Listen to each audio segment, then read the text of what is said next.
বাঙালির নববর্ষ উদযাপনের এক অন্যতম অঙ্গ বাংলা ক্যালেন্ডার।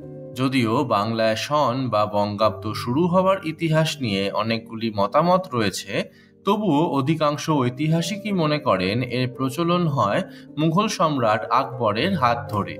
সেই মতে 1556 খ্রিস্টাব্দে আকবরের সিংহাসন লাভের সময় থেকেই বঙ্গাব্দের গণনা শুরু হয় বলে মনে করা হয়। আবার অন্য একটি মত বলে আকবরের অনেক আগে, আনুমানিক 600 খ্রিস্টাব্দে বাংলার গৌড়ের অধিপতি শশাঙ্কের সময় থেকে শুরু হয় বঙ্গাব্দের প্রচলন। সেই কারণে বাংলা ও ইংরাজি সালের মধ্যেও তফাৎ প্রায়ই 600 বছরের। তবে 1954 সালে ভারতীয় পঞ্জিকা সংস্কার কমিটির প্রধান বিজ্ঞানী মেঘনাদ সাহা আকবর কর্তৃক বঙ্গাব্দ প্রচলনের মতকেই শিলমোহর দিয়েছিলেন।